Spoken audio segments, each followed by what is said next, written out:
Hello, very warm welcome to all of you. We are waiting for two of our esteemed guests to join in.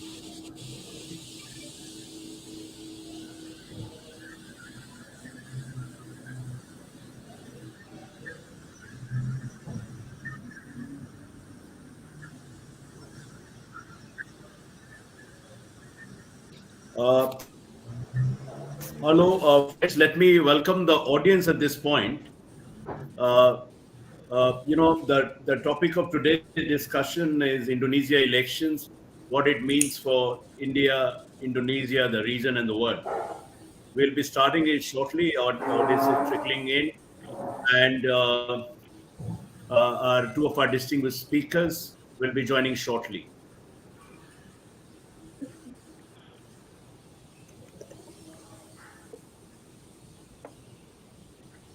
Ilham just pinged me that he's joining now. Hello, Ilham have is they joined? joining, just joining. He's just logging in. Okay. Yeah, yeah. Okay. All right. So it's delightful to have you on Tuesday morning, a weekday, and a lot of, I believe, from the registrations we have received, a lot of Indonesians, people from Indonesia are joining us just a day ahead of the big day in the nation's life.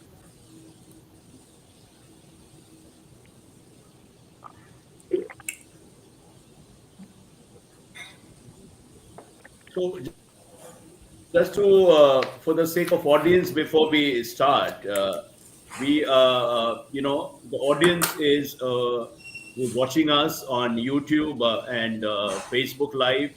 This conference is being broadcast live on Facebook Live and YouTube, and we have already shared the link with you. Thanks for joining in. If any of you have questions or comments, you're most welcome to type in any of that, and it'll be available to us. We can see your comments, we can see your questions, and make sure that our speakers, our esteemed speakers, will address those questions as we go along.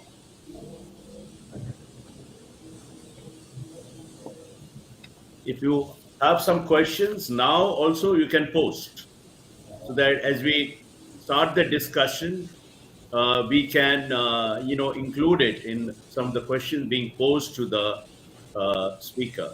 Welcome, Mr. Habibie. Hello, Hello, good good morning. morning Welcome or to Good good day. morning, sir. the It's discussion.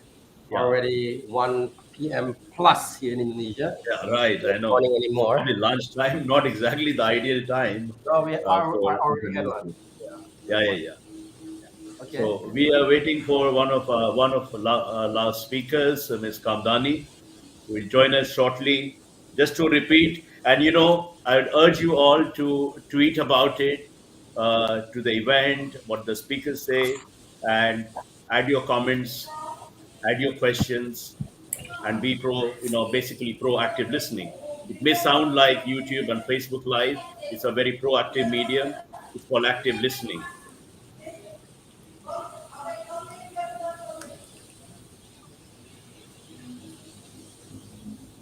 So, other thing, the elections in Indonesia, this is the world's largest election, single day election.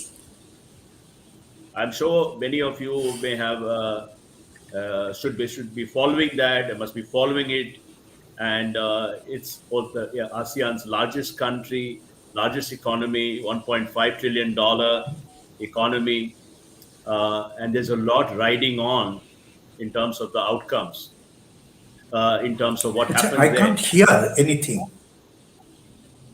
Who is this? You can't hear That me? is on. That is, He is Professor Das, I Professor think the Baladas, mic sir. is. You have to switch on the mic. I'm sorry.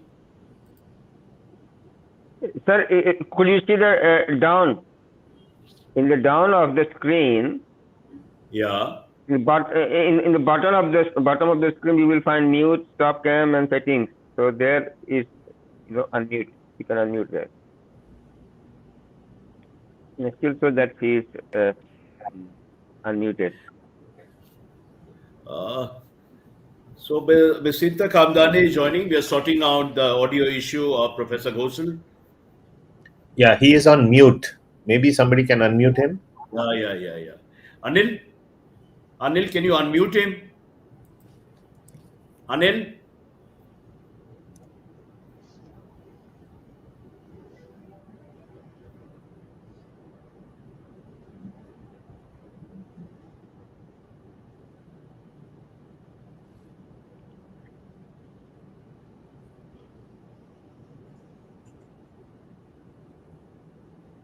Here, and we will start the discussion right away. All right. Just waiting for Ms. Kamdani to be visible here on the screen. Yes. Yes. Good morning. Good morning, Ms. Shinta Kamdani. Can you hear us? Yes, I can hear you. Yeah. Thank All you. right. Lovely. Welcome to the show. And we're waiting for you. And now we will start today's proceedings. Uh, so, good morning to friends in India. Good afternoon. Selamat siang to friends in Indonesia. And greetings to all friends who have found time to join today's discussion. We live in a terminally distracted world, and hence, getting attention and time of people is the most challenging task for organizers of conference and events like me. So, thank you all for joining in.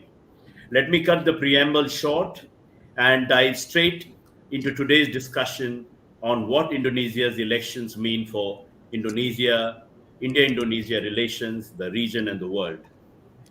Mr. Sandeep Chakravorty, India's ambassador to Indonesia, Dr. Ilham Habibie, Chairman, Board of Trustees, the Habibie Center, Ms. Shinta Kamdani, CEO, Chair, APINDO, the Employees Association of Indonesia, Professor Baladas Goshal, Doyen of Southeast Asian Studies, Mr. Sachin Gopalan, Founder, CEO, Indonesia Economic Forum, Professor Gautam Jha, uh, and friends from media and academia. Ladies and gentlemen, a very warm welcome to all of you from India Rights Network, from Center for Global India Insights, and our partners, Indonesia Economic Forum and India-Indonesia Business Foundation. Indonesia, India. My name is Manish Chand. I am founder and CEO, Center for Global India Insights and India Rights Network. We also publish a magazine called Journal, highly regarded journal called India and the World of Foreign Policy, which focuses on global affairs.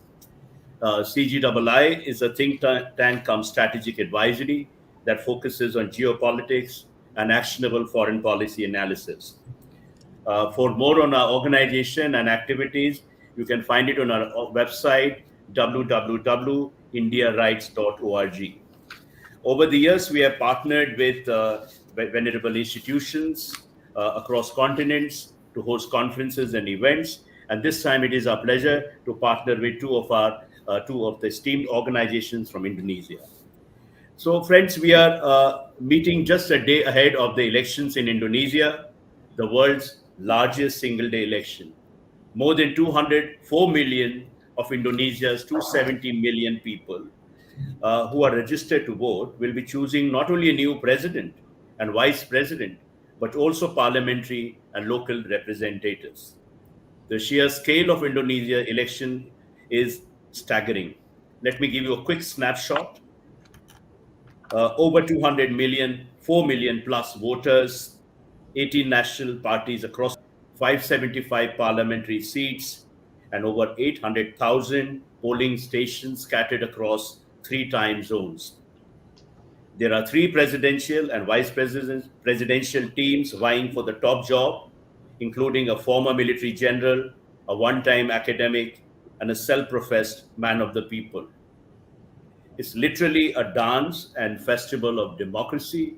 And we in India are quite familiar with this carnival of democracy. India itself will be going to the polls in a couple of months' time. Let me just share a quick, interesting sidelight about Indonesia's elections. So, on February 14, all voters over the age of 17 will be given 5 different ballot papers to choose presidential and vice presidential candidates, as well as representatives at national, provincial, regional, and city levels. And it was a revelation to me that in the voting booth, people make their choices by piercing the ballot paper with a nail in a process known as koblos, which means to punch.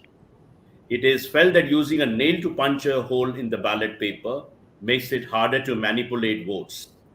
Votes are counted in public at polling stations with the paper ballots held up so that everyone can see the light shining through the pierced hole as the name of chosen candidates are read out aloud. And once they are voted, every voter dips their little finger in indelible ink to guard against casting multiple votes. I had to explain this process because there are questions about transparency, credibility, and integrity by some of the Indonesia, but Indonesia is a very robust, vibrant democracy. Now, let me encapsulate key themes of today's discussion. The subject of today's discussion can be divided into 4 parts. Number one, what Indonesian elections mean for Indonesia above all. Part two, what Indonesian elections mean for fellow democracy India and India-Indonesia relations. Number three, given Indonesia's importance, given Indonesia's size of economy and emerging power and all that, what Indonesian elections mean for Southeast Asia and the larger Indo-Pacific region.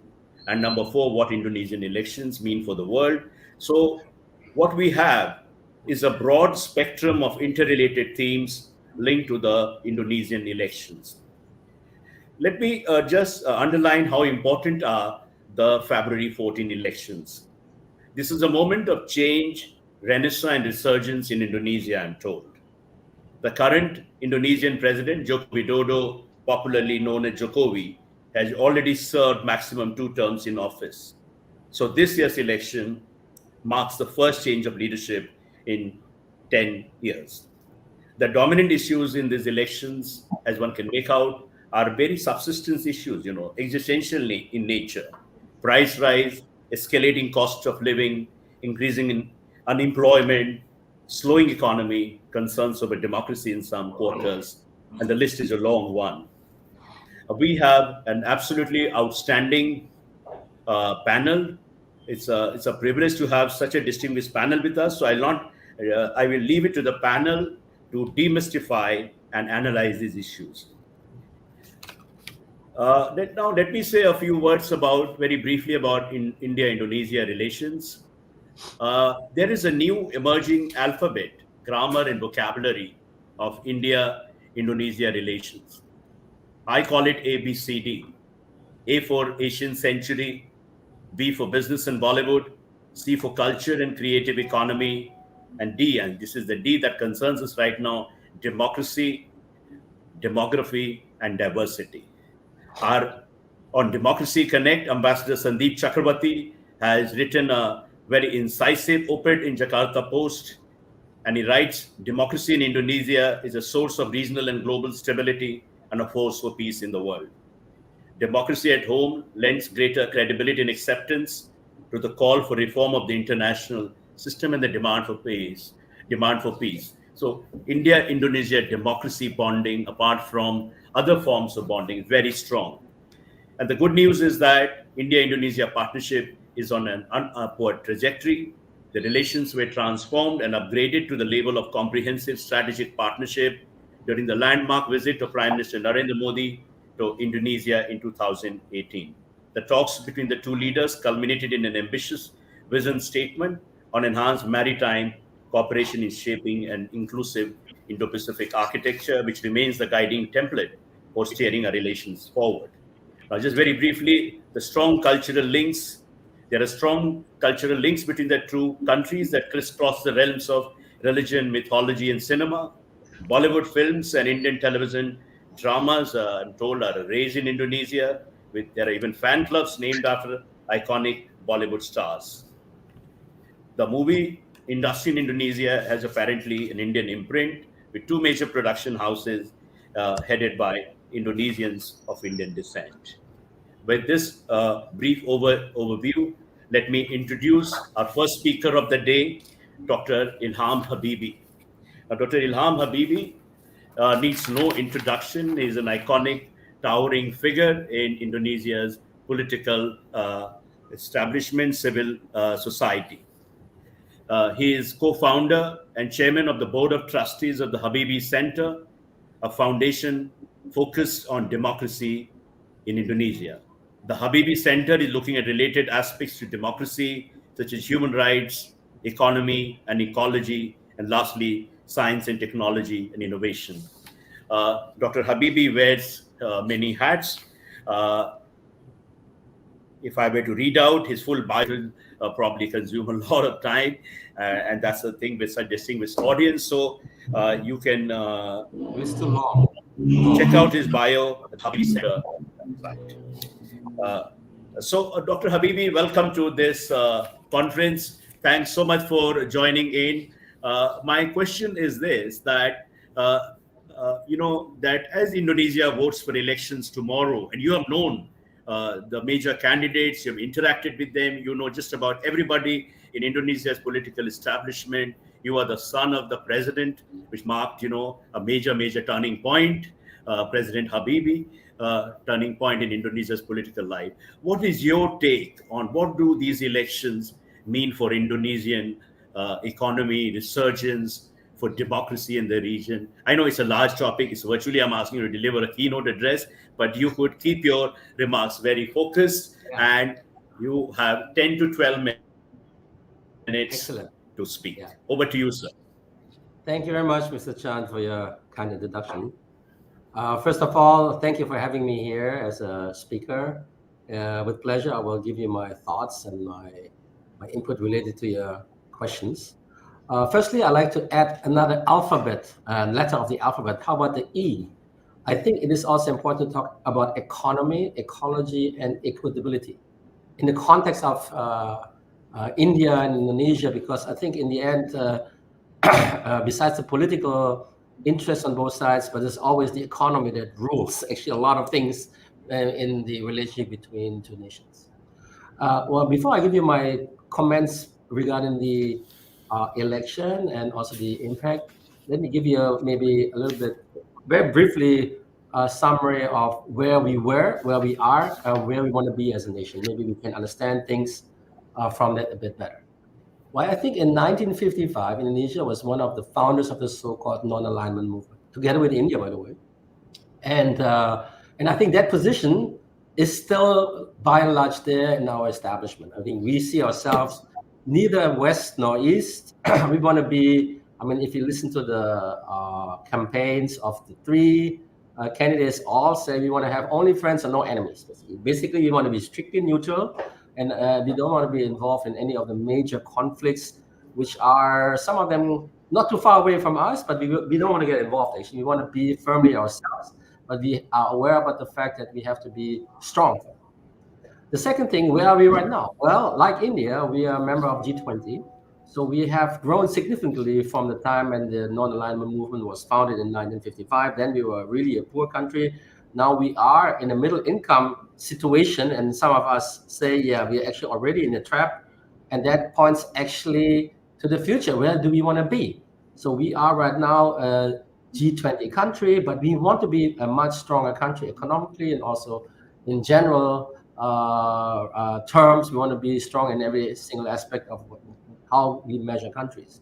So basically, in the future, we see ourselves as a strong country, maybe top 5 in the world from an economic standpoint of view, and also with a much stronger industry, with a much better educational system and educated people, a better health system, etc., etc. And that's pronounced in Indonesia as a so-called Indonesia Emas, or in Indonesian in English, the Golden Indonesia, in 1945.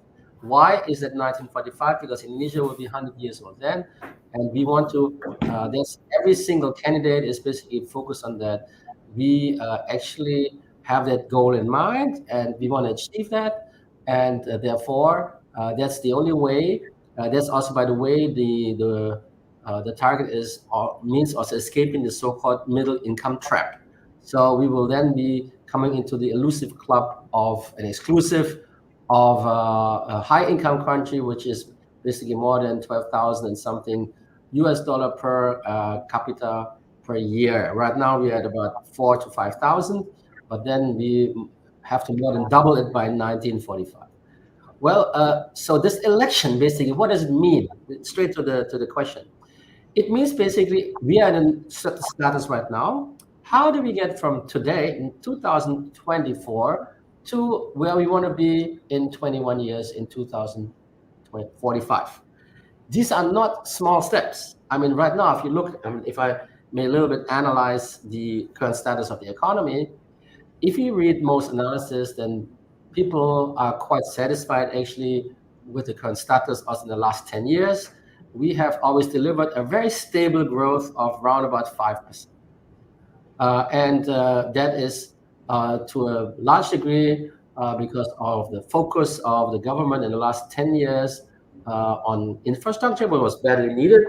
And I think Indonesia can be proud of itself. We have achieved significant steps forward regarding having the necessary infrastructure that is needed in order to build and develop our country. The current state of the economy, 5% is a good achievement. However, I think most people agree that in order to achieve the goal in 2045, we need more than 6, if not more than 7% growth. And every single candidate has basically emphasized that.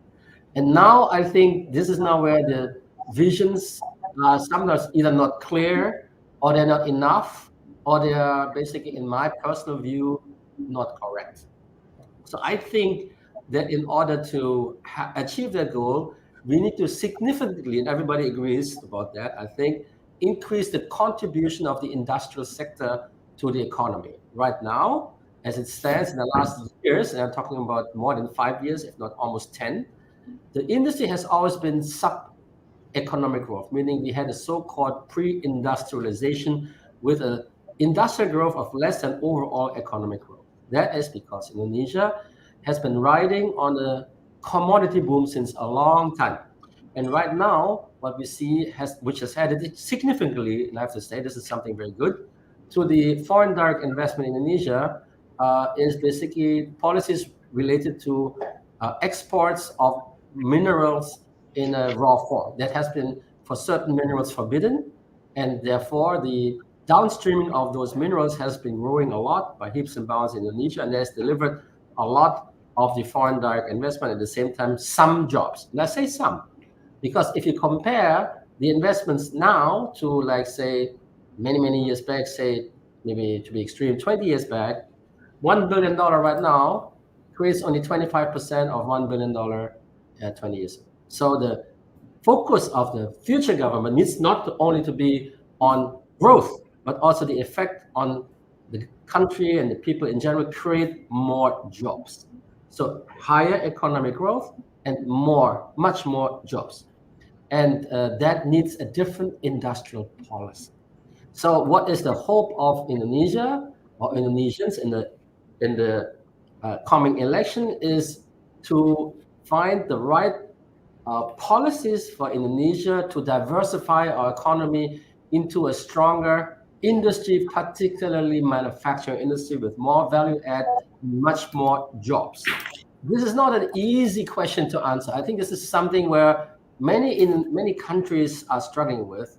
It's the impact of technology, it's the competitive landscape that we have, it's the disruption that we have seen in many industries which are at the moment happening around the world. Just think about the automotive industry, which is now going through a dramatic shift from combustion engine driven to electric driven, which will create a whole ecosystem, not just the industry itself, but also the service industry around it, because of the much less moving parts of an electric vehicle. All of that is causing major disruption all around the world, not only Indonesia. At the same time, it poses a big potential for countries like Indonesia to strengthen what is not that strong at the moment in Indonesia anyway. Yes, Indonesia produces a lot of cars. We even export some cars, but all of the above are not Indonesian cars, designed in Indonesia, but they are basically, Indonesia is more like a workbench of other companies from outside Indonesia producing cars in Indonesia for Indonesians,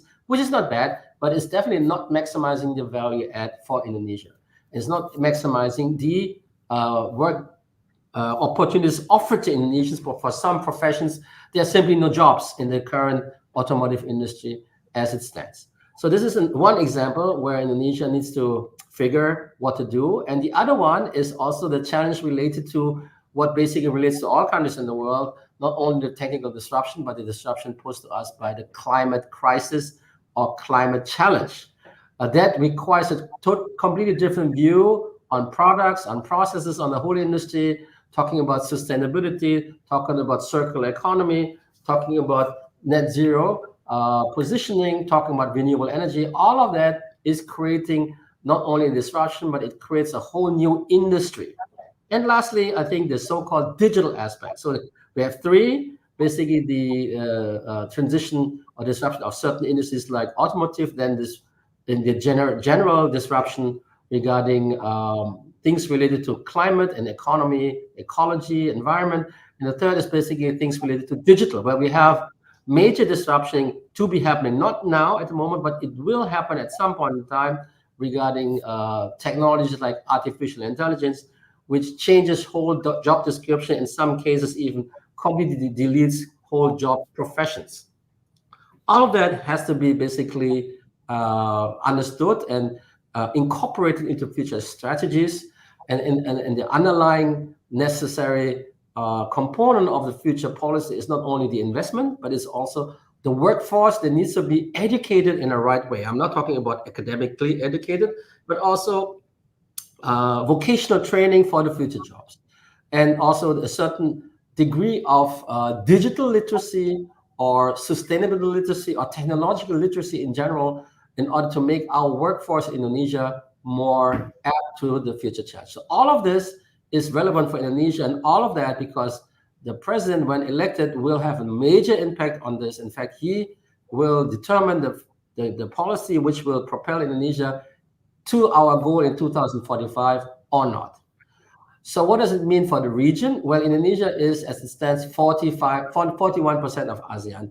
A strong and stable and also a democratic Indonesia is a good example, a good lead for many countries in the region. I'm saying lead because ASEAN is not like the EU. We don't have a strict regiment how to work with one another. It's more like a loose club. But I think in the future, ASEAN will be more working out as a organization with rules and regulations where we basically act as a bloc, more act in a coordinated and cooperative fashion as before. Right now, we have sometimes instances where outside third-party powers come into ASEAN and they have impact on the attitude of various ASEAN members more than the ASEAN bloc itself. And so that is basically sometimes we will change in the future. The relation to India, I think, related to what I said before, I think India is a good example, particularly when it comes to digital matters, how Indonesia could actually do things. I'm just thinking about the very good achievement of India to digitize the identity of 1.4 billion Indians within, I think, less than 2 years. That was quite an achievement, and there's a lot of follow-up policies to so-called what India says is public digital infrastructure is something that has been very beneficial to India's economy. We haven't seen the same effect in Indonesia yet. That is something where Indonesia and India could cooperate, and that depends on the future policy of Indonesia and how Indonesia sees the outside world in general. I say a few words about it in general. Then Indonesia, for the world, I think there has been an article in the Herald Tribune some years ago, I think written by Jimmy Carter, where he very clearly described basically mentioned the fact that the three largest democracies in Indonesia are India, number-wise, then the US, and then Indonesia.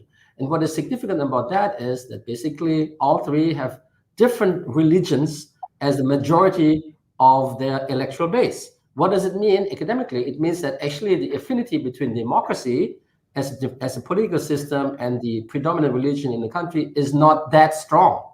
You can have that in any country. because the desire of the people is, no matter what their religious background, is the same, whether they are Christian or Hindu or Muslim. If you do it right, the desire is the same, and they act and want the same thing, and that is constitute the basis of every democracy. So that means actually Indonesia for the world. Now coming to the three candidates, I'll be very quick. We had a discussion recently in the Habibie Center about what does it actually mean to get candidate A, B, or C. And I can be specific here, if I may. We know that, for instance, during the Jokowi years, the Jokowi in the first years was actually more Indonesia first, meaning to say not so much interested in the foreign policy. So we saw more the foreign minister, or it's a lady actually, active outside Indonesia. Jokowi was more focused on Indonesia and more delegate. In the second period, he was more active. We think that, but still, predominantly what is in for Indonesia is more transactional rather than proactively thinking in a global way. It's different than the SBY years. So more transactional related, what's in for us as Indonesia. So in the first period, Jokowi not so active. In the second period, more active. We think that by and large, the third candidate, Mr. Ganjar, is going to be more like that. He's going to continue that kind of attitude towards Indonesia in the future. If you look at number one, which is basically Anies, he's somebody who is very, seems to be very familiar and very comfortable with global issues. That might stem from the fact that he was educated in the US and he's a very avid, a good English speaker, and he's very intellectual. So he might be, in a way, a little bit more like SBY, but not completely, because he has had significant experience also as a governor of Jakarta. And so he's going to be between Jokowi and SBY maybe. The interesting is, or not interesting, but they're very different, is probably Mr. Prabowo himself. I mean, he is in a way, of course, continuing some of the legacy of Jokowi, looking at the transactional value of the foreign policy and also the achievements outside Indonesia.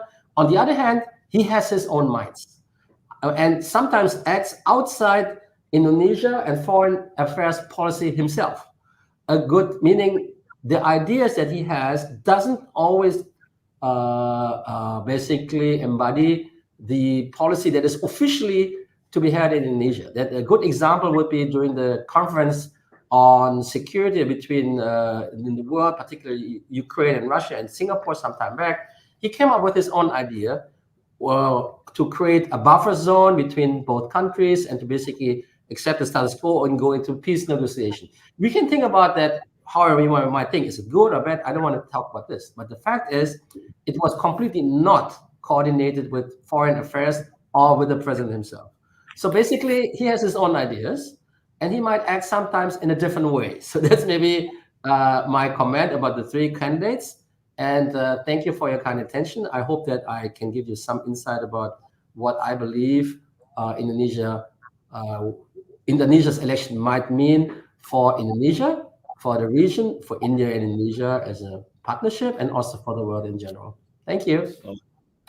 Thank you, Dr. Habibie, for that beautiful, illuminating presentation. The subject canvas was so vast, but you managed to capture the key strands, what each candidate possibly could bring in post-elections in terms of policies. You spoke about strong, stable, democratic Indonesia being good for the region and the world. We'll have time for discussion, many of these points. I already see quite a few questions for you. I now move on to our next speaker, Ms. Shinta Kamdani. Welcome to you, madam. Let me introduce her. She is owner and chief executive officer of the Synthesia Group. She's responsible for the management and expansion of the group's business interests in Indonesia. It's a conglomerate with 16 subsidiaries, which operate under four main pillars: property, energy, industrial products, and consumer products. She again wears many hats, and she is chairman of Employees Association of Indonesia, coordinating vice chairwoman too for maritime investment and foreign affairs of Indonesian Chamber of Commerce and Industry, and all that. And above all, from our point of view, as we just hosted G20 summit, I was there in Indonesia, in Bali, for the G20 summit in 2022. She was elected, she served as chair of B20 Indonesia during the Indonesian presidency at the 2022 G20 summit. You can find more about her. She's been given numerous corporate awards, including Fortune's. She also figures in Fortune Indonesia's 20 most powerful women, and she was named SWA Magazine's Indonesia's most powerful woman last year. So, madam, welcome to you. And Ms. Kamdani will make a presentation about the economic, you know, uh, economic trajectory of Indonesia, where she sees, Indonesia now and in the years ahead. She'll be making a PowerPoint presentation, a PPT presentation. Our operator will assist her with that. Anil, can we start with it? The PowerPoint. Madam, would you like to make some introductory remarks? Yes, thank you, Manish, and thank you for the opportunity to sharing my perspective in this important forum. I know Ilham has shared many about the economic prospects of Indonesia as well. So I'm trying to kind of bring a few angle more on the current angle, and also how election really impact us from the economic side, and also the views on the candidates. So let me start by on the first slide by mentioning to you that despite the geopolitical dynamics and volatile global commodity markets and sluggish global growth, Indonesia enjoyed quite a stable and resilient growth in 2023. If you see in the first slide, Indonesia economic growth is at 5.05%. And this is the second highest in the region after India, actually. And if inflation is under control at about 2.61% by December 2023. And I think our investment has been very robust. We increased 17.5% year on year from 2022, and work absorption more than 1.8 million workers. So if you look at also the exchange rate in the last 3 months are quite stable, in the average of about 15,500. And I think we look at the export performance is of course weakening due to the normalization of global commodity prices, but Indonesia has been able to maintain its trade surplus for the 44th consecutive months, believe it or not. And all this indication, I think, makes a very strong and supporting basis for Indonesia economic growth in 2025, 2024, which we projected to be about 4.8% to 5.2%. In the second slide, if you look at on the micro level, Indonesia domestic industry and consumer are very much in favor to expand. So if you look at the next slide, Indonesia, most recent manufacturing PMI is the strongest in ASEAN, with a continuous expanding trend for the 20th times. And Indonesia PMI in January 2024 is still 52.9. So it's very much still expanding. And the consumer confidence is also quite stable at 123.8. Nevertheless, the real expansion to consumer spending, export, and investment in 2024 might be limited by the heightened perception of business climate uncertainty in the real sector. And these businesses observe quite a slow, I think less than 5% growth in sales on durable goods due to high interest rate, and growth of FDI. If you look at in the last quarter last year, is also already slowing down, and it's actually slower than the domestic investment. And I think we also see that a lot of investors are now still wait and see because of the election. And the export growth also, of course, has quite pessimistic outlook due to the slow global growth and escalation of the geopolitical Yeah, actually. condition. I think Uh, if we look at the high level of uncertainty in the real yeah, sector, it's a lucky Indonesia one. growth Apa throughout itu sih? 2024 will be largely driven by more domestic Lucky kalau jadi economic begitu. policy stimulation and state budget Or maybe nggak ada, expenditure. sorry. And this primarily will be infrastructure development and election. This is what next slide I want to bring to the economic impact of the election itself. It's definitely a growth booster, although it's essentially contribute to the heightened perception of business climate uncertain in Indonesia. The economic activities itself in the election process is a good booster to Indonesia economic growth. And if we look at the state budget for 2024 election process, it's the biggest in history because for the first time, the national election, both the presidential election and legislative election, and also the local government election is done within the same year.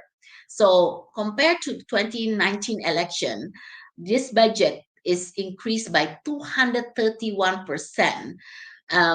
to be about 86 trillion rupiah, in which national budget is up uh, 65 trillion, and local government election budget is about 29 trillion. So the budget to be spent on various activities, of course, is, we see many of the impact on our sectors. And I think in the past for election, we also see that the household consumption and government expenditure and is also surged within the two quarters prior to the election, resulting really in uplift to the overall GDP growth. The 2024 election budget is considerably, as I said, higher, and it has said that it will impact GDP growth baseline to about 0.15 to 0.2%. So um, we are now looking more on how this election also, if you see in comparison to the previous, I think this is really, as far as economic election, is a big impact. But people has been asking question whether it's going to be one round, two round. So if you go to the next slide, you can see there's three candidates. So what are the chances of one round, two rounds? Actually, the survey now says that the second candidates, which is Pak Prabowo, is leading in all the surveys so far. In order to be one round, he has to lead above 50%. So the question is, will he be able to do it in one round, and how is that going to impact in the economy? We always say that the most important thing about this election for us is about a fair and transparent election, because if you hear, there have been a lot of issues about the involvement of the incumbent and so forth, where they can campaign for the second candidate and so forth. So all this, I think, become a very big issue in terms of the election process itself. So for us, it's very important that the process is done fairly, and thus I think if we look at whether it's one round and two round, it has a lot of downside and upside. So if you look at if we go in one round, of course, the sooner is done, we have certainty. Of course, businesses, can then have a clear picture of who's going to lead the country. The same like investors also. So we will get more certainty if it's one round. On the other side, of course, if it's one round, that means the expenditure will be less, because of course, all the sectors that are flourished by the government procurement will not enjoy on the second round. So for us, it's not really the one or two rounds. It's more really how this election process will be accepted, and fairly. And also, what's important is the safety. I think we need to have really the safety in terms of security and so forth. This is very, very important for Indonesia. So let me just share what are the vision and outlook on global relation for all the three candidates. I've tried to do some recap here, and I'm not going to go through detail, but um, really we see that all the three candidates actually pledges to uphold a very free and active foreign policy as mandated by the 1949 constitution. However, each of their own interpretation preferred also style and approach to it. I think Ilham also mentioned a little bit about this. So if we look at all this, even if you look at the vision, I think equality, equity, and fairness is the first candidate. And then independence, advancement, sovereignty is the second. And the third is acceleration, development, and self-reliance. So I think we find that as far as the vision and outlook, many on the foreign policy, I think we can say that it's really will most likely continue for where we are today. But if you look at on the economic openness, we can see that all candidates pledge also to uphold open economic policy, but each with their own ideals on how to engage on foreign trade and investment. And despite the gradation in ideals in trade and investment policy approach, all three candidates also aim for quite similar policy notions, namely interest to ensure that economic openness, particularly FTA, bringing greater benefit to Indonesia economy, be in the form of export, FDI, or greater global supply chain participation. Also interest to have a fair trade and protection against harmful trade competition and imports. Sorry, I think the previous slide, I'm not done it. And the interest to attract and incentivize foreign investment through structural reform. So this goes to say that despite the economic openness policy itself, might uphold in the post-election particular trade and investment measure, either restrictive or facilitation measure in nature that exist today, are very much subject to also changes, especially those involving FTA, imports, business climate reforms, and incentive to the FDI. So how is this going to be impacted in India? If you look at in the next slide, we don't see that there will be dramatic changes in Indonesia economic policy towards India. No, the previous slide, please. The previous slide. To date, I think India has established itself as a very attractive non-traditional economic partner to Indonesia, to which Indonesia can diversify its dependency in trade and investment against traditional partners like China, US, and the EU. Now, Indonesia has seen export to India inbound FDA to grow exponentially post-pandemic. I think if we look at the number, Indonesia export to India grew by 97.7% in 2022 and by 56% in 2023 compared to the pre-pandemic level. And this makes India as one of the big contributors to Indonesia trade surplus. India also emerged as the 14th biggest source of FDI in Indonesia, with total inbound of 275.38 million US dollar. This is far higher, or 372% increase than the pre-pandemic level. Now, considering the strategic importance of export and inbound FDI to all presidential candidates, we really believe that India will remain to be seen as the most promising non-traditional economic partner by Indonesian government, even in the next administration. And I think they will want to enhance, whoever wins will want to enhance the Indonesia-India bilateral economic agenda. Now, if you look at last slide, I just want to just summarize the key takeaway for the Indian stakeholder. I think if we see Indonesia economy is very resilient and supportive for growth, despite the global downturn. The 2024 economic growth will largely be driven by government spending with election as a booster. Indonesia general economic and foreign policy affecting global pattern may not change dramatically.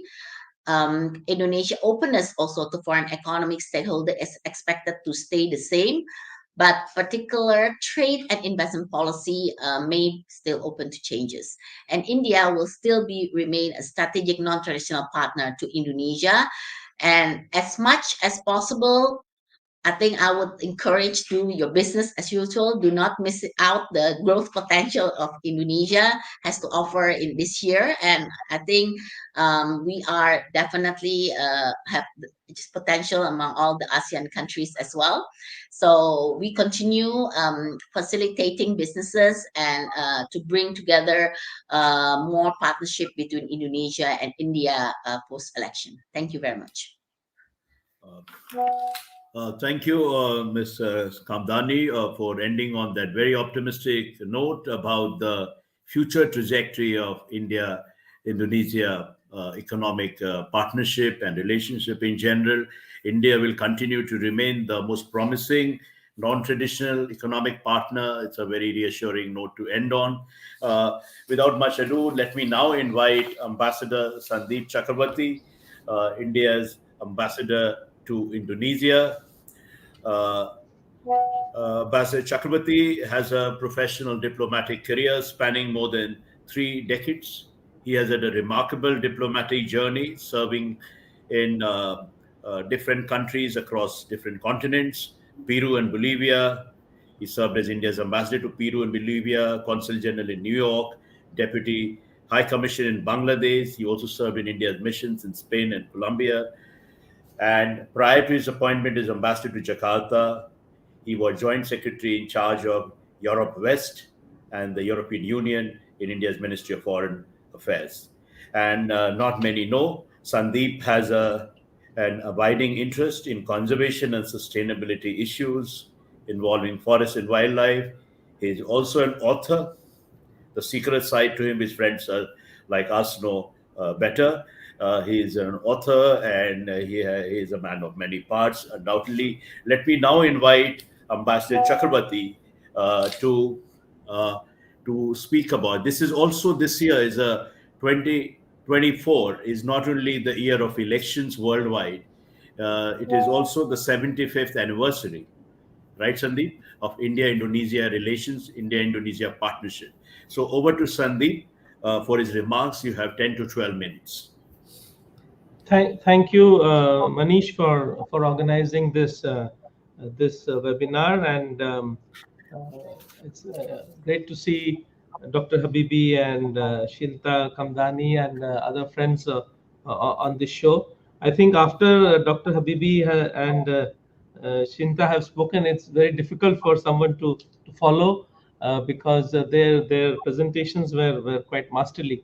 But I must try to take a different course in trying to highlight the importance of Indonesia in the global and the international system. I think sitting in India, sometimes we do not realize that Indonesia is a neighbor of India. We are just Indonesia is only about 140 or 50 miles away from Indira Point in Nicobar and Andaman and Nicobar Islands, and how similar Indonesia and India are. We need to understand that. And also the point which I want to make is that you see, it's very easy to say that democracy is a given, but I don't think there are too many countries in the world which are trying to become developed countries while being democracies.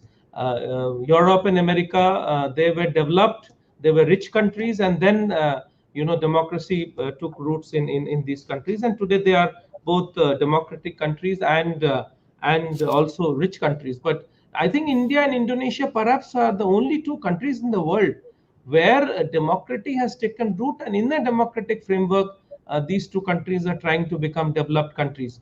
And I see a lot of similarities between not only the foreign policies of India and Indonesia, but also domestic policies, economic policies. And in my presentation, I would like to highlight a few. But before I go there, as you mentioned yourself, I was motivated enough by the election and the festival that is going around in town to pen a piece for Jakarta Post, which has been welcomed by many. And yesterday I participated. In fact, I'm still participating in a program known as the Indonesian Elections Visitor Program by the Indonesian Election Commission, where they invited observers and ambassadors and a large number of people to see the election from close. So tomorrow, early morning 6 o'clock, I will be going and visiting polling stations and see how the election unfolds. So I'm very happy and privileged to be able to do that. Sitting here, I'm not able to vote in India, but at least here I will not be able to vote, but at least I will go and see others vote. And the chief election commissioner mentioned that, and he made a presentation of the complexity of the Indonesian elections, and he said that you must write about it and tell the world. And then after his speech, I went up to him and said, Mr. Commissioner, Excellency, I already did that, and my article is now being picked up by several portals in India. So this is an amazing event, and I was very much reminded of back home as to how several parties, several candidates are fighting the elections. I don't want to get into in each individual candidate. I think Shinta already mentioned, but what I find interesting is that as far as the foreign policy is concerned, there is uniformity, there is a talk of continuity. Indonesia is very proud of its free and active foreign policy. It wants to be neutral. It is a balancing power in the Indo-Pacific. And also, I think both India and Indonesia have adopted a very inclusive approach to global diplomacy, and that was very evident in the G20 in Bali, when the Bali Declaration was able to bridge the gap that is, or the divide that is emerging in the world.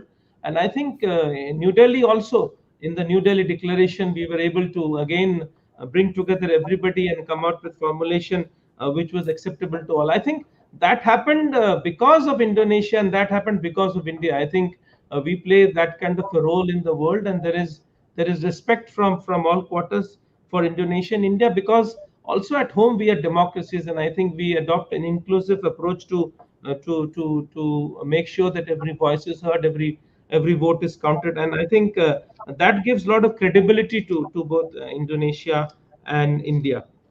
I will just take off from what Dr. Habibie was mentioning. Middle income trap for Indonesia is a challenge.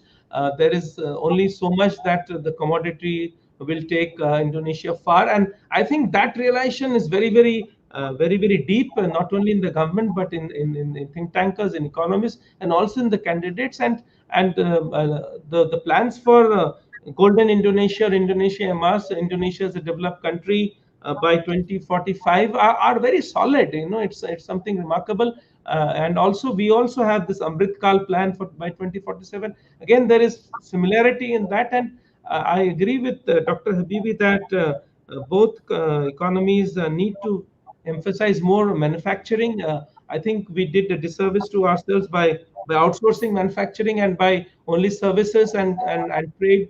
We cannot escape the middle income trap. So there is great deal of emphasis in Indonesia. I can see it on building its own industrial strength, on manufacturing in Indonesia, and the downstreaming policy of the government is one example. Similarly, in India, we have the PLI, the Productivity Linked Incentive Scheme, which is very important and bringing back manufacturing to India. We also face similar challenges. India also has to go through this green transition while it achieves its net zero by 2070. Indonesia is more ambitious. I think it wants to achieve net zero by 2050 or 2060. And Indonesia also has a challenge in terms of transitioning away from its dependency on coal. Both countries are also very aggressive on digitalization. There is and Dr. Habibie mentioned about a digital public infrastructure in India. But I think there is consciousness and awareness in Indonesia also that its future has to be digital, because both countries are actually harnessing the demographic dividend. Both Indonesia and India are young countries, and there is perhaps the only way to empower the youth and create opportunities for jobs and employment, apart from if you have to do a green transition, is in the digital world. And I think the emphasis on digitalization is very, very significant in both countries. I was very impressed by the slides which Shinta presented about what Indonesia holds for India. I think similarly, my messaging is what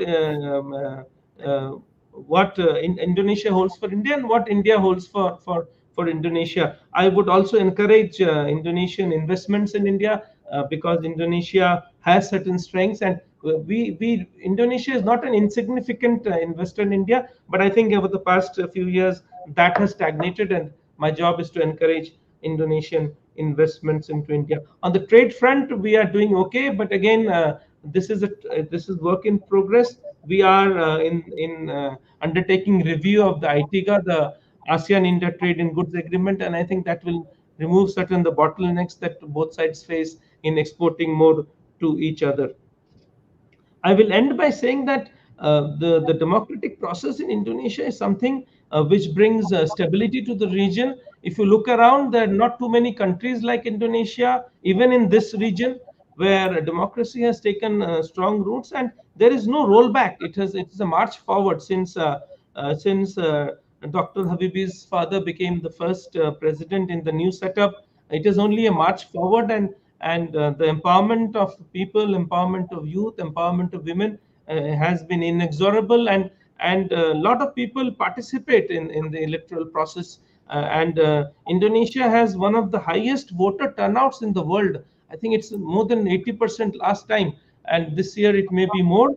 And there is so much of vibrancy in social media and in television and in the newspapers, people talking about elections. I think the Election Commission of Indonesia needs to be credited by creating this kind of an awareness about elections. And elections are largely peaceful in this country, and there is peaceful transfer of power should that be needed. So I want to congratulate Indonesia for this democratic process. And I think that the democratic process in Indonesia brings India and Indonesia very close together. I don't think there are too many countries which are so similar in terms of being pluralistic, in terms of democracy, in terms of trying to achieve economic development of its people in a democratic framework.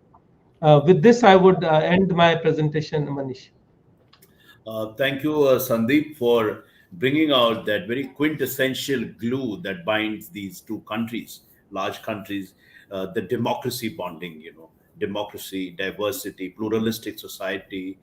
And in terms of also, you spoke about, inclusive diplomacy. You cited the example of G20. So we will see this Festival of Democracy live tomorrow when Indonesians turn out to vote.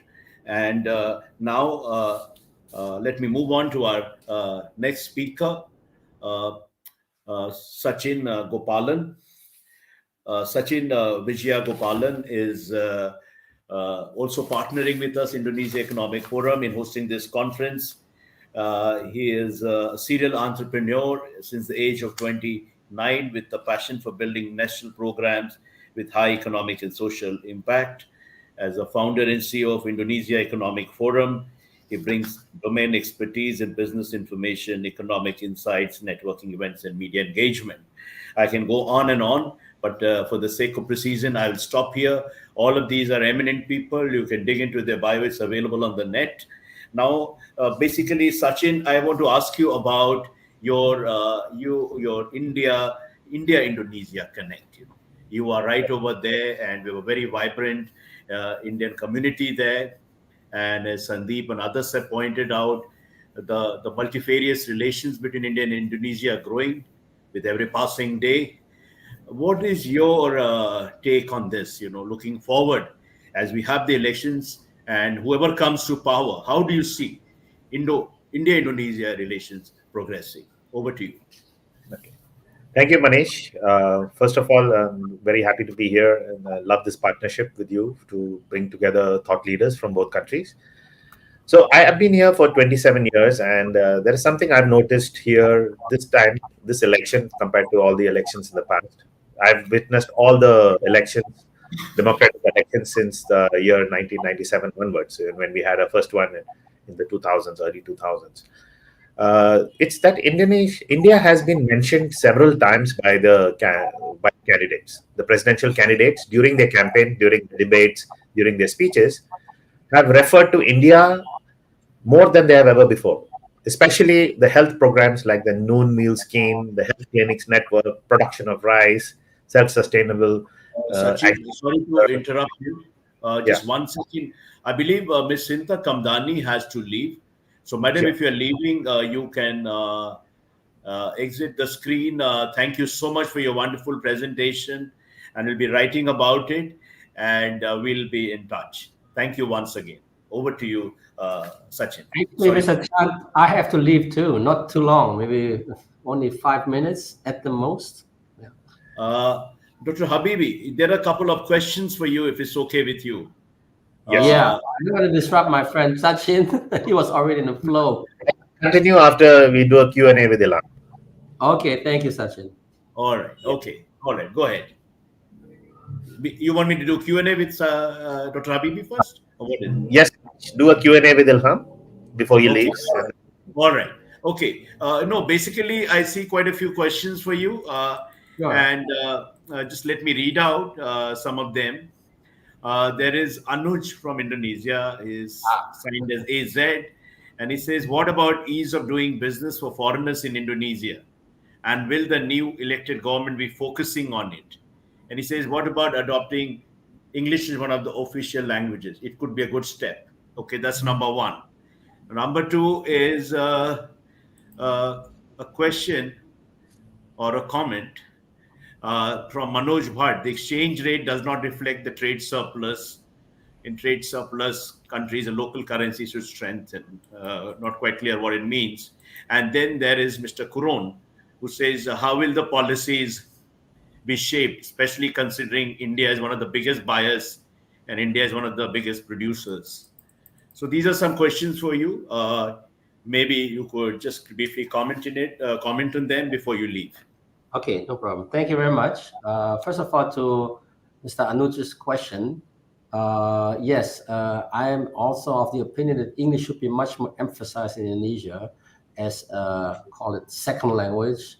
However, the possibilities for most Indonesians are not the same. Yeah.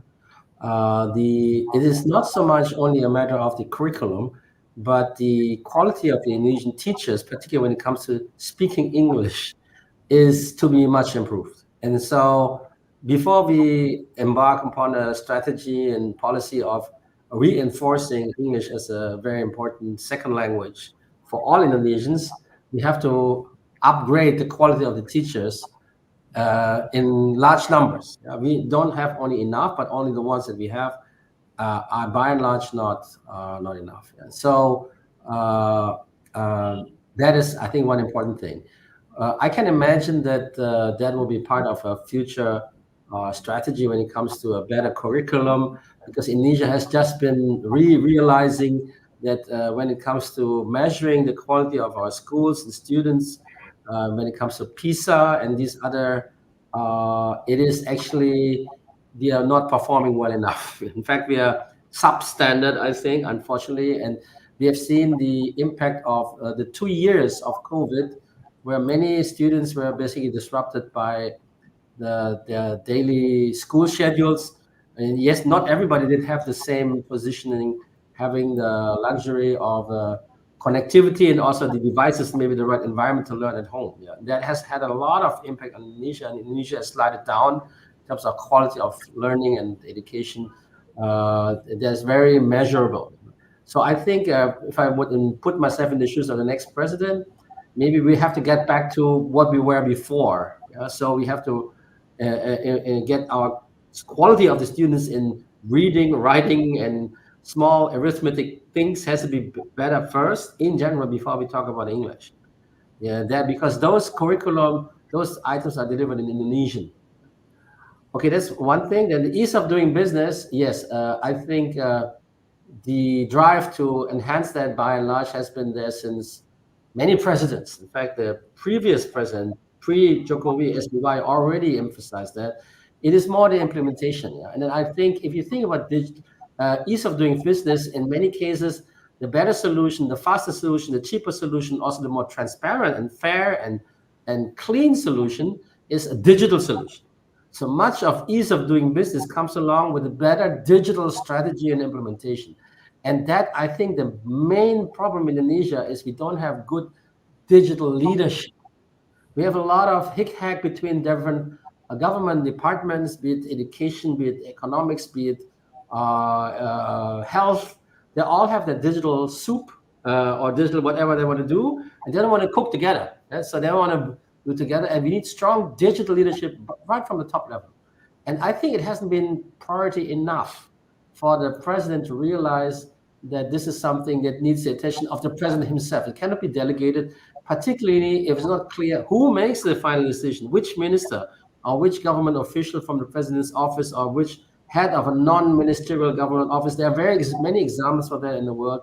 One has to be taken and decided, and off we go with the right digital strategy and implementation. Then the second question is not quite clear to me. It's about Forex, right? The foreign exchange. Yeah, it's more a comment. Yeah, that's right. Yeah. I think Forex is something that cannot be. I mean, I've seen the Bank of Indonesia being active sometimes to prop up the value of our rupiah. I don't know whether it has had large impact or not, but I think in most cases that I know globally, and probably it pertains to Indonesia as well, these kind of journeys performed by central banks are sometimes not really achieving the goal, because forex markets are very large, very international, and very efficient markets. Yeah, so whether you can influence that largely by single or by many transactions and basically waste your reserves by doing that is a question mark. I'm not enough a banker or even a central banker to really comment it academically, but that would be my feel that the market, the forex market, is quite efficient market. So what we see as a forex exchange is not so much influenced by the policy of the central bank or what government official or other office whatsoever, but it's more really about how the forex market sees Indonesia and its positioning vis-a-vis other currencies or other markets, other countries. And then the third would be, what was the third again? I forgot that. This was more about gender policies. I think Gender policy. Yeah, no, not gender policy. How will the policies be shaped, especially considering India is one of the biggest buyers and Indonesia is one of the biggest producers? I'm not quite clear. If you like, you Producers of what? Of coal, maybe. Yeah, coal, I think. Yeah. I'm not quite. It's not quite clear what he means. Yeah, but I think in general it's always desired by most countries to have a balanced what is it? A fair balance of trade. Yeah, so I think there will be large efforts by India and also Indonesia to bring it somewhat more in balance. I mean, basically, if you talk about trade, we have to think hard what can be actually coming from India to Indonesia. I can't think of something out of the top of my head right now, but I think it could be. I mean, India is very strong when it comes to digital products. I think that is already reflected in the trade balance. I think this large increase in the tertiary sector that I've seen in the slide of Shinta Kamdani, one of the last slides between India and Indonesia, that is partially due to the increase of activities in the digital sector between both countries. That's probably services, right? So Indonesian companies outsourcing to Indian companies or Indian companies delivering products directly to Indonesian companies or directly offering in Indonesia. That has been happened a lot in Indonesia. That needs to intensify. I think the manufacturing sector I see is a very good potential. India is very strong entrepreneurially and also manufacturing wise. I mean, yes, I heard the ambassador saying that the manufacturing sector in India needs to be also strengthened. Yes, probably very true. However, if you compare the strength of the manufacturing sector in India vis-a-vis Indonesia, I think in India has an edge. Yeah, manufacturing-wise, Indonesia has been reliant too much in the last years on the strength and on the growth of the commodity sector. Yeah? And now we are talking about industrial policies that are derivatives of the commodity sector, like downstreaming. But I think we need to think as Indonesians outside that box in All order right. to Okay. achieve the 6 to 7% growth that we need in order to escape the middle income trap. All right. All right, Mr. Habibie, thank you so much for your time Oh, you're and for the welcome. My pleasure. big picture Uh, presentation. We will yes, be publishing, proceedings of this conference right. and share Yes. that with you. Thank you Thank you so very much. much. Goodbye to Yeah. everybody. And thank you for having me. And see you soon, everybody. Bye bye. Bye. Goodbye. Uh, Bye uh, bye. Bye. Yeah. How do I do this? Sorry, Sachin, got interrupted. You can resume now. Yeah. Sorry. Go ahead. Okay. Thank you, Manish. So I was just talking a little bit about being in Indonesia for 27 years, and having witnessed democratic elections from the very beginning. I have noticed that India is in the limelight in all the political election campaigns of all the candidates, and they have been referring to India as a benchmark for health programs, noon meal scheme, health clinic networks, agriculture production, etc., etc. This has not happened so much as up until now. So why is this so? So I have a few moments I'd like to share with you. I believe that Indonesia is Asia's best kept secret, and much of the world is just rediscovering Indonesia right now. Whereas Indonesia, on the other hand, in India, on the other hand, is well known in the global stage for the last 30 years for many reasons, IT development, etc., etc. So I have concised this and analyzed this as there are three surprise truths about India and Indonesia, and I'll share with you. So first thing is there is a link. Both founding fathers of India and Indonesia were best friends. So I used to like to joke that the reason for that is because India and Indonesia are alphabetically next to each other. So in the United Nations meetings, they both Sukarno and Nehru would sit next to each other.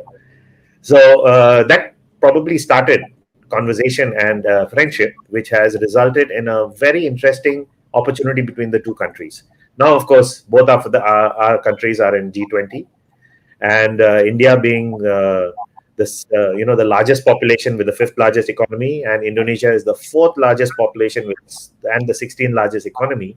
There's a lot of commonality here, where the future development is based on providing economic and social opportunity for our people. So that's the first surprise truth. The second surprise truth is, which many of you may not be aware, the per capita GDP of Indonesia is $4,400. It is double of India. India is at 2,250. So what does it mean? That there are huge domestic markets in both the countries, which are fairly insulated from the global economic uncertainties, and people have increasing purchasing power, and that's a huge opportunity for both our countries to look at. And who can learn from who is an interesting question. The third surprise truth I find is that we are the two most diverse nations in the world. And I say that because India has 36 states and union territories. Indonesia has 38 provinces. And this diversity is essentially captured in ethnicity, language, culture, culinary, and so on and so forth. So this is a big surprise truth that there are only two countries which have this kind of a diversity narrative in the whole world, where we are balancing so many agendas, so many interests, so many issues, so many opportunities, social issues, etc., have to be balanced. And both the countries are masters of this. So I see that this common narrative that we share between India and Indonesia, much of the opportunity going forward lies in understanding these three surprise truths. And the opportunities, I believe, are essentially in sectors like digital, healthcare, energy, manufacturing, agri-tech, automotive, fintech, education. It's so much. And the reason for this being common in opportunities is because both countries are addressing how they capitalize on these opportunities for their own people, as well as for a shared future between the two countries. A lot of playbook stories and narratives would be very much in common. So my point at this forum is basically relook at how India and Indonesia are poised to work together in the next 10 to 15 to 20 years, And you would see that there is a blueprint that arrives out of mutual interest and mutual understanding, as well as mutual opportunity for both our people and our nation. Thank you, Manish.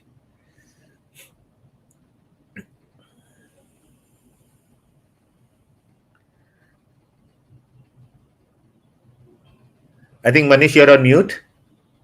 Manish, you're on mute.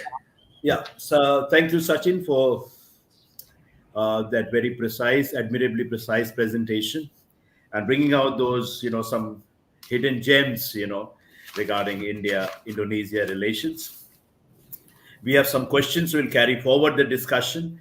Now, without much ado, let me invite our next speaker, Dr. Gautam Kumar Jha.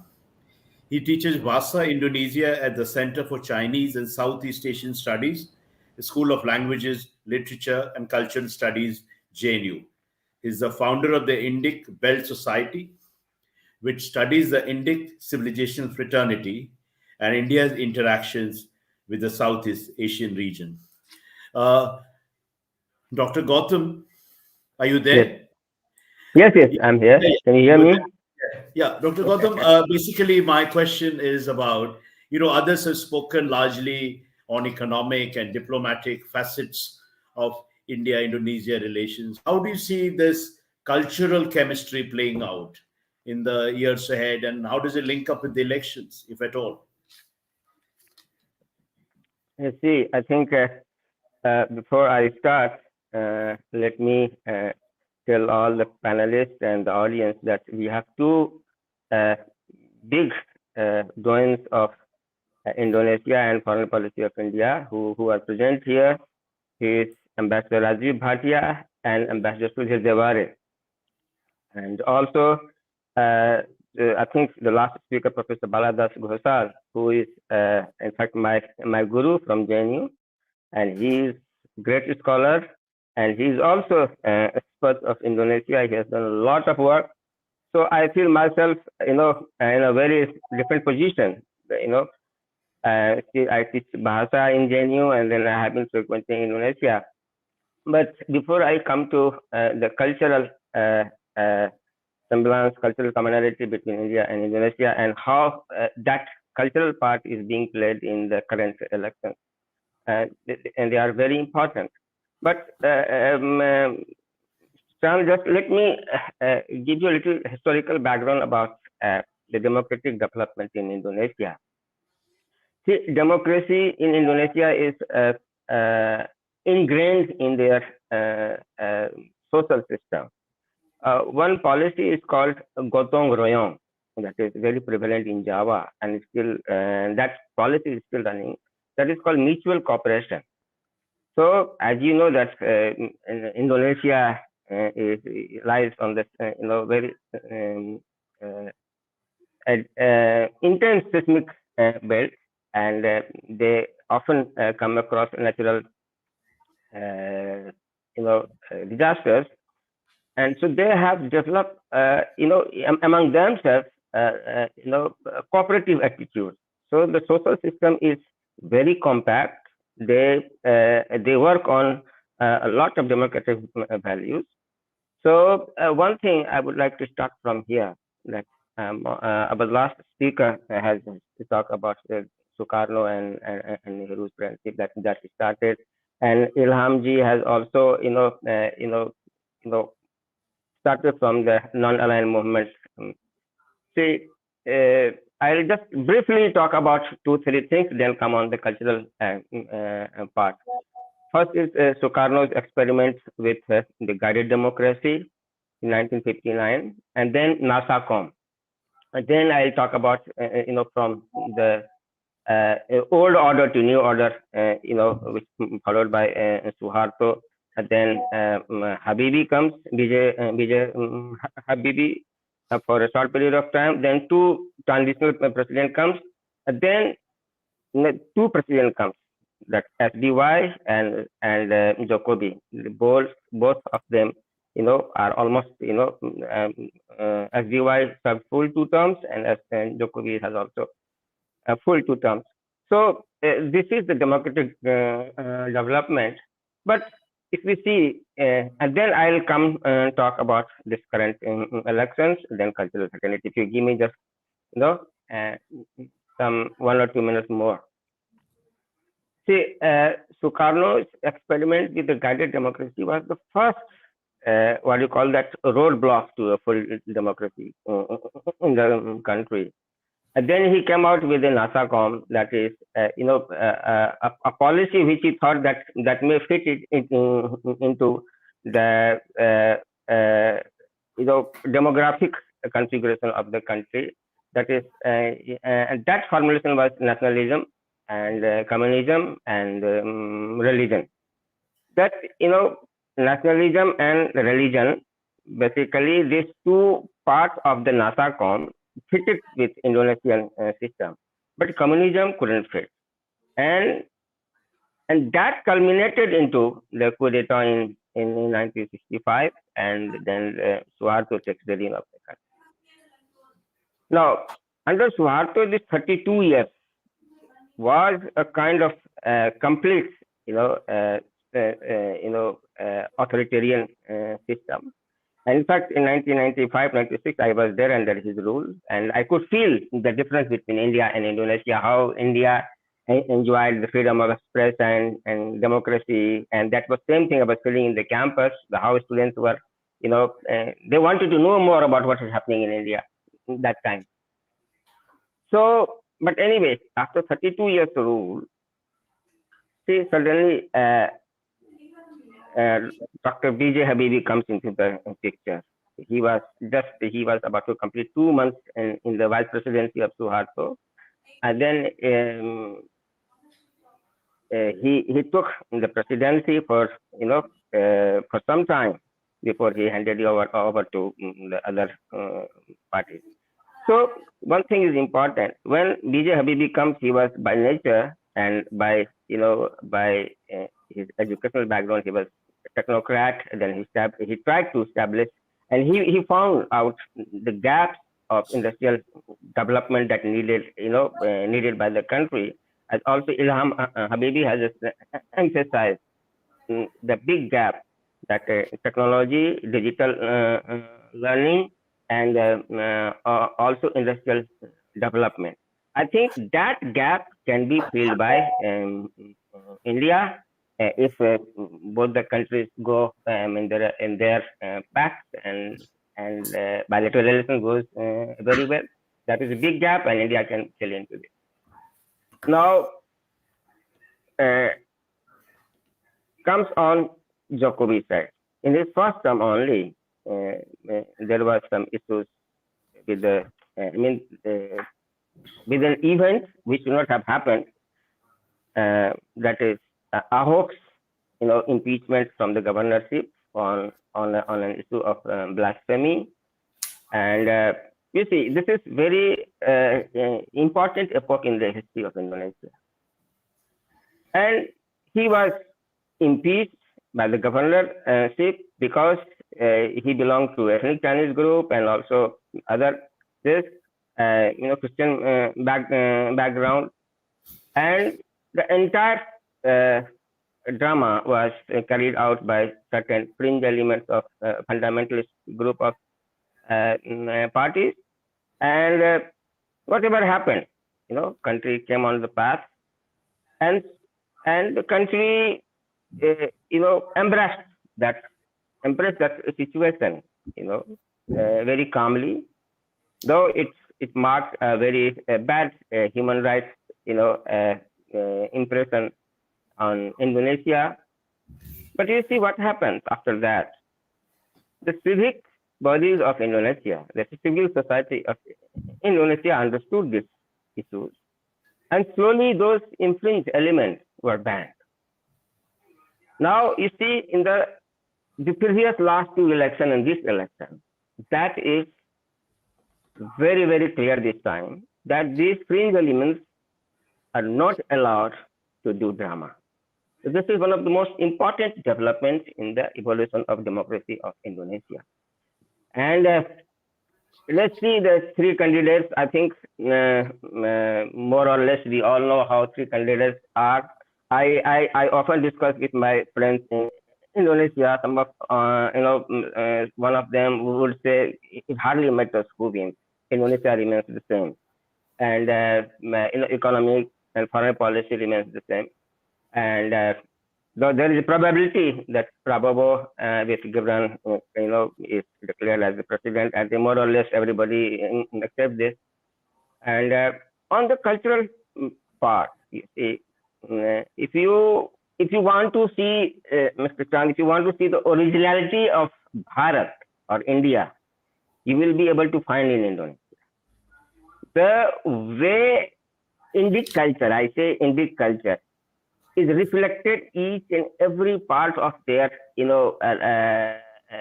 social chorus, rituals, in everything, you will find one or two Indic elements. For example, you see these three candidates, Prabowo, he comes from, the word Prabowo is purely Sanskrit. And then Ganjar Pranovo, and the past, you see, Sukarno, Suharto. So, these are, basically comes from Sanskrit. Still, you see, I teach my students, there are 30%, not 1 or 2%, 30% words which are used in Bhasha Indonesia are from Sanskrit background. And this is what, when I go in the conference, I talk about it, see. And the, other aspects of this is, they do not know the real meaning of some of the particular words which are used in Sanskrit. For example, they say Dirghayu,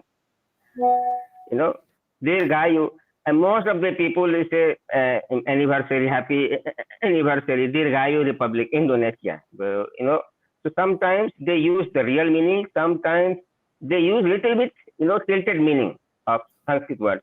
So we, and then you see their entertainment. One of the most important entertainment source is called wayang in Indonesia. That is puppetry. You must have seen somewhere. The puppetry, their grammar of puppetry or traditional theater of Indonesia is completely based upon Bharat Muni's Natasas. The stage making, the Vidushak, we call it Vidushak comedian, or they also, popularly name it as Samar. Professor Jha, sorry to interrupt. This is a very fascinating subject on what you're talking about, but please try to finish it in the next 2-3 minutes. I'll just switch. So these are all ingrained in their philosophy, in their cultural aspects, and in their folklore.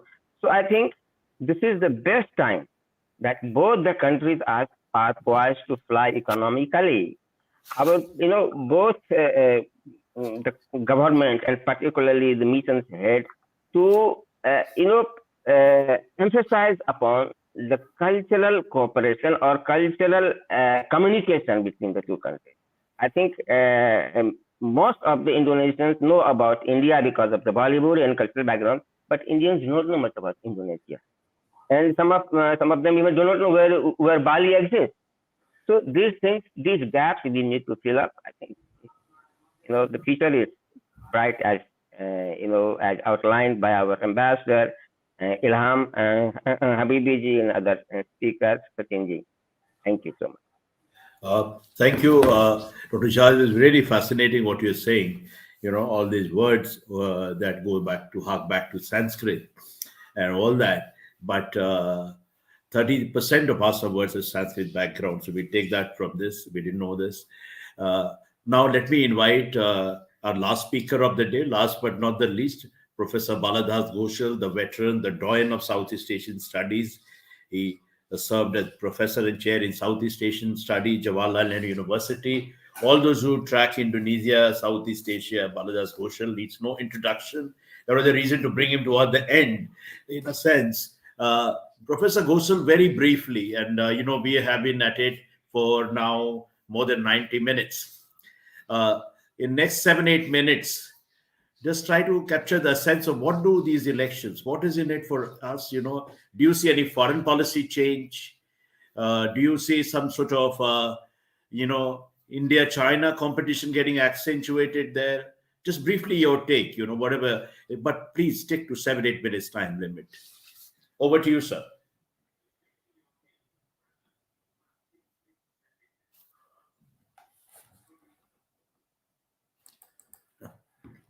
He's not able to get it.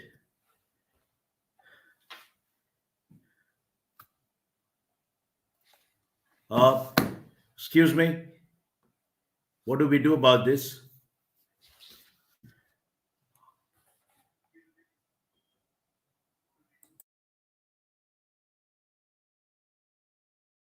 Me. Yeah. Can you hear me now? Yeah, go ahead. Very quickly. Can you hear me? Yes, I can hear you. Okay. I think I'm going to speak more on this election and the persons who are actually standing for the presidential position. Now, the first point that I want to drive at is that in French, there is a saying, more it changes, the more it remains the same. In the case of Indonesia, I think this particular election, the coalition that is supposed to have the sort of, till now, the majority rating that is Prabowo's coalition, I think it's basically a regrouping of the old Suharto elements in the new order. Jokowi has supported this coalition. Jokowi in 2013 was able to give the impression that he was a bit different from the Suharto elements. But I think as soon as he became the president, he began to change. He made a show once while he wanted to attend his son's graduation ceremony in Singapore. He bought an economy class ticket and appeared at the airport, and the people were surprised. And people thought that he was really the president of the people. I think he changed later on. The first change was to bring about Luhut Panjaitan into the sort of government. And Luhut is an old Suharto sort of loyalist. And Prabowo, the other persons like Luhut Panjaitan, General Muldoko, who was army chief at one time. Later on, he was appointed chief of staff. SBY, Yudhoyono has supported this coalition. Viranto has supported this coalition. Abu Rizal Bakri, who was the mentor of Prabowo, he has also been sort of behind this particular coalition. So on the one hand, this represents the coming back of Suharto kind of sort of, form of governance or mode of operation of the government. And there is also a rumor that Prabowo might remarry Titik, Suharto's daughter, and will bring her into, if he becomes a president, will bring her into the presidency, Istana. That is one first point, that there is a regrouping of the old Suharto elements in the new sort of form. The second, I think, the thing that is emerging from this debate that took place in the presidents on the various candidates, that there is a polarization of forces. On the one hand, you have this coalition of people who are closer to the Suharto style of functioning, dynasty building, wealth accumulation, and also mismanagement of defense procurement, which Prabowo is accused of. That is one kind of coalition. Another kind of coalition is Anies Baswedan. Then you have also another candidate, Ganjar Pranowo. And of course, they form two different coalitions, but they have something in common, that they are trying to at least sort of, stand away from the Suharto legacy and was trying to represent a certain group which not only talks about image building or rhetorical image building that the Prabowo elements are doing. The kind of people think that he can gojek, that is, he can dance, which SBI also used to sing in his campaign things. And Jokowi, he used to take quiz in the presidential campaigns, and he used to also reward the people who would answer the question well. So these are kind of image building that one group of people are doing, and the other, in the debate, it shows that they are at least trying to represent a certain technocratic approach to the elections. And they are talking about the economy, they're asking about the various kinds of sort of investment issues and all that kind of thing. So there is, the second point is that. The third point is that this second group, the form of coalition, it is not actually only by the parties. The civil society groups are also involved. Journal like Tempo, they have been talking about issues that are very important, which Dr. Habibie also mentioned some of them. Now, this coalition consists not only of the political parties, but they also represent in the media, independent media, and the civil society groups. Now, one doesn't know which group would finally emerge in the elections, because initially, I think Prabowo's thing was gaining ground, but now it is stagnating, and particularly after the debate, I think his popularity has also gone down a little bit in that. So that is the second point. Now, attached to this, in the 50s, Harvard Feith, the distinguished, scholar on Indonesia, he categorized the Indonesian political conflict into two different groups. One was the problem solver, and another is the solidarity makers. Now, sometimes the comparisons are misleading, but what you see today is that you have one group which have been trying more to sort of build up their own image and rhetorical sort of languages that they're trying to speak. And another group talks about basic issues and few other things. So as I said, that one doesn't know that more than 200 million people with voters, which way they will go. I still am not sure which group might really win in this particular contest or in the fiesta of democracy. So that is one about the elections. The second point regarding the India-Indonesia relations, I think the biggest point in this relationship is that whereas the Indian investment is quite significant in Indonesia, the Indonesians are not investing much.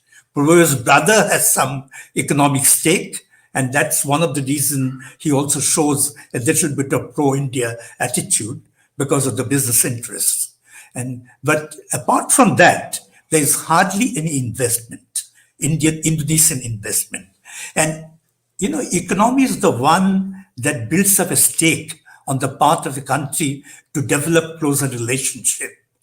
Now, in this case, to my mind, Indonesia, since it is now only the Indian group, I might as well say that Indonesians' economic stakes in India is not that much. And India's trade sort of issues, the FTI debates that are going on and the changes of rules, I think the Southeast Asians are not giving in.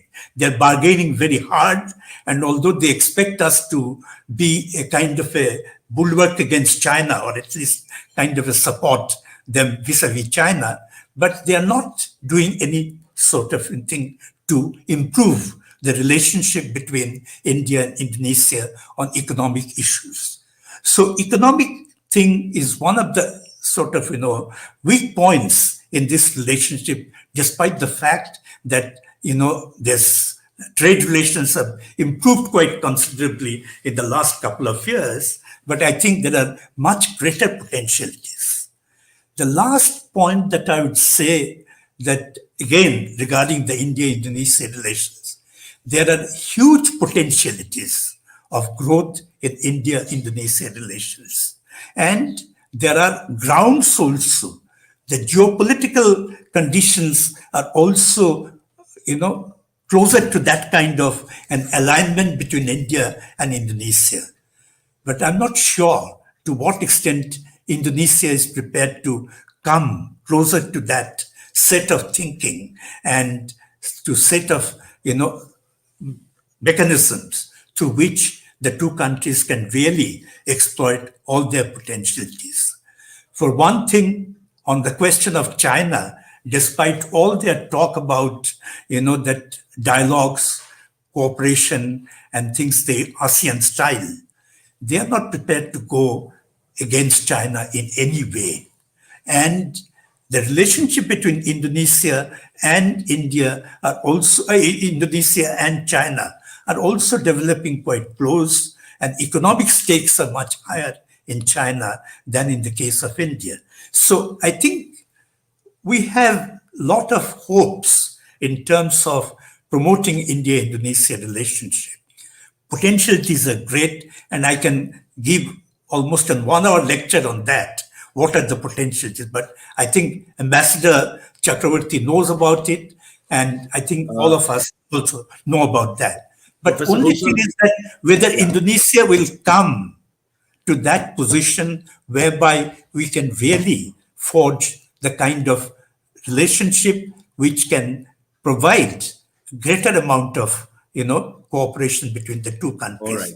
Thank you so much, Professor Gosal. I think it's a good note. You're encouraging that, for us to rethink, to raise the bar for the partnership. There are two or three questions for Ambassador Sandeep Chakravorty, which I'll quickly read out. And after that, we will close this.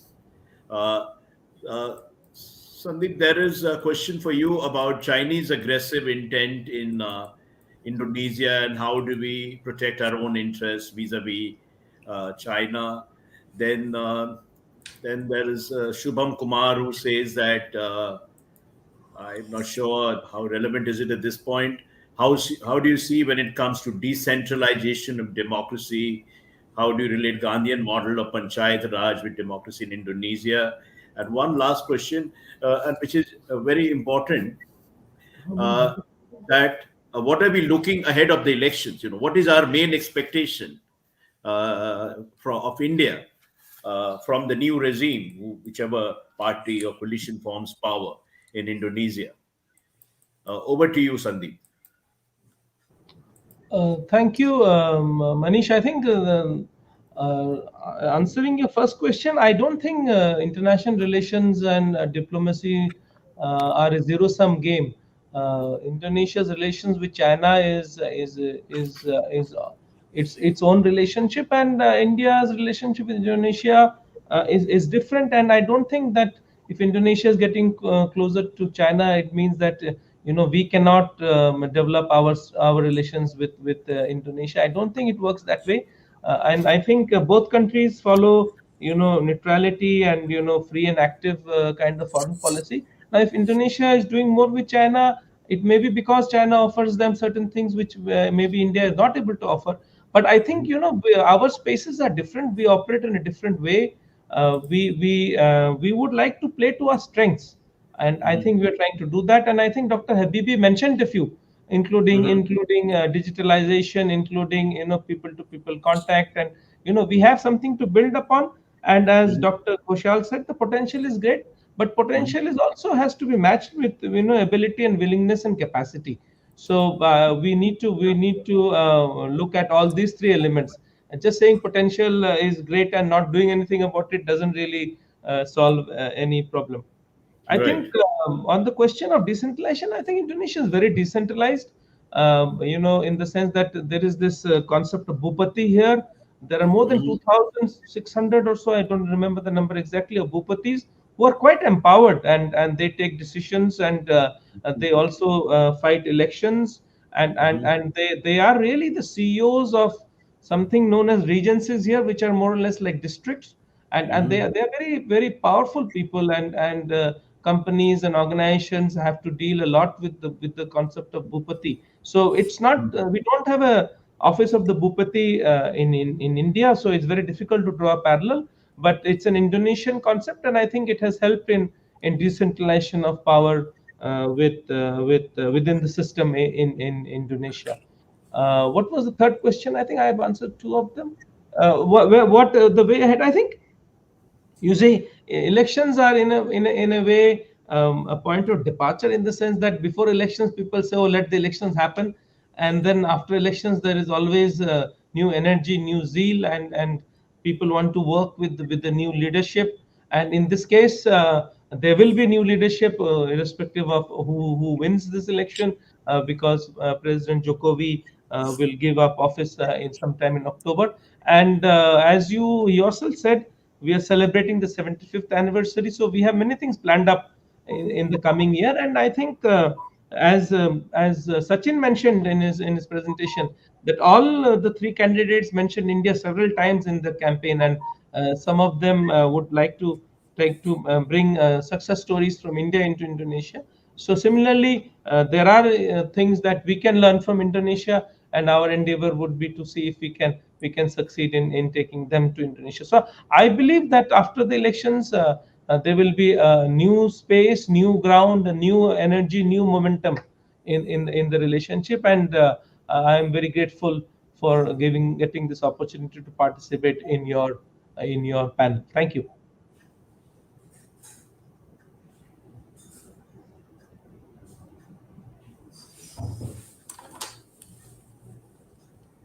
Thank you, Sandeep. That's a very good, positive note to end on. New energy, new momentum, new ideas, new horizons, and new leadership in Indonesia. And this has been a great, energizing discussion. Thank you so much to all of you for coming. There are still many questions that are not answered because we simply do not have enough time and some of the speakers. So I'll just quickly read out before I formally conclude it. Uh, Now, Professor Gautam Jha, in Indonesian language, and there are a lot of words directly borrowed. Basically, he's asking that why do majority of Indonesian students go to Malaysia and other Western countries and not to India? Something to reflect upon. Then the question of India-China and the US-China rivalry in Indonesia. How would that impact India-Indonesia relations? So there are quite a few questions. We believe maybe after a month or so, or when we have a new regime or the shape of the coalition is clear in Indonesia, we can revisit some of these issues. So let me thank each of you.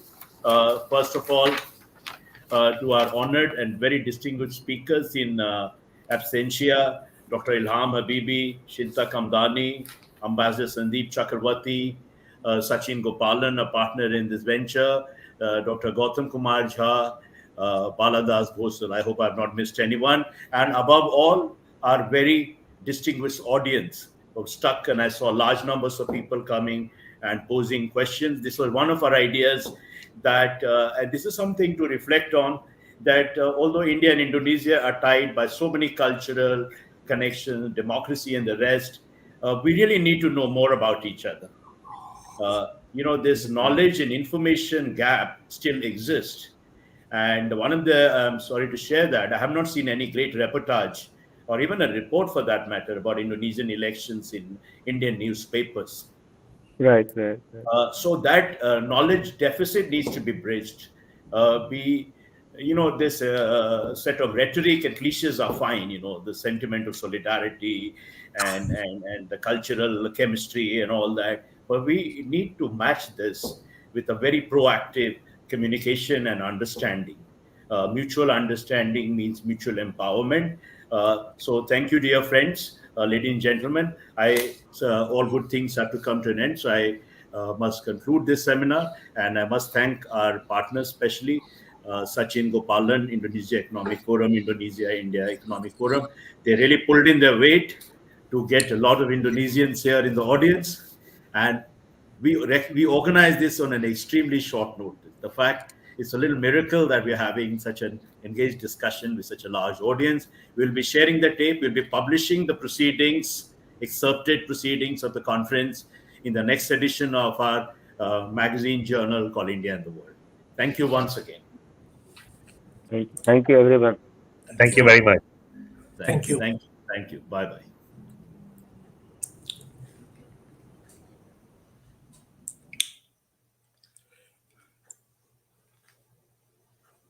Thank you, sir.